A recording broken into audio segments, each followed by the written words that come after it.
দেখো, ঘুরতে যেতে আমাদের সবারই ভালো লাগে, তাই না? সে যেখানেই হোক না কেন। আর বাঙালির ঘুরতে যাওয়া মানে তো তোমরা জানোই, দীঘা, পুরী আর দার্জিলিং। আর দার্জিলিং তো বহুবার গেছি, কিন্তু দার্জিলিংয়ের অফবিট যে সাইটগুলো আছে সেগুলোও কিন্তু আমাদের ভীষণ পছন্দের। যেমন এখানে তোমরা দেখতে পাচ্ছ, এটা একটা স্যাক্রেড পন্ড, যেটা লামাহাটাতে আছে। তোমরা যারা যারা গেছিলে তারা কমেন্ট করে অবশ্যই বলো। আর প্রথমবার, জানো তো, এতবার দার্জিলিং গেছি, প্রথমবার এই স্যাক্রেড পন্ডটাতে আমি গেলাম। এত সুন্দর।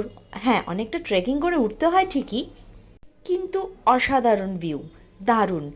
আর এই যে টয় ট্রেন, এই টয় ট্রেন না দেখলে জীবনটাই যেন বৃথা। দার্জিলিং গিয়ে কি অসাধারণের রূপ! আর বিশ্বাস করো, মহাকাল মন্দিরে যখন যাচ্ছিলাম না, বারবার যখন যাই তখন এই ফ্ল্যাগগুলো আমাকে ভীষণভাবে টানে, ভীষণভাবে। তোমরা বিশ্বাস করতে পারবে না দার্জিলিং আমার কাছে কতটা প্রিয়। তোমরা কারা কারা মহাকাল মন্দিরে গেছিলে অবশ্যই কমেন্ট করো। আর যারা যাওনি তাদের জন্য বলবো, তারা অবশ্যই মহাকাল মন্দিরে ভিজিট করো, দারুণ ভালো লাগবে।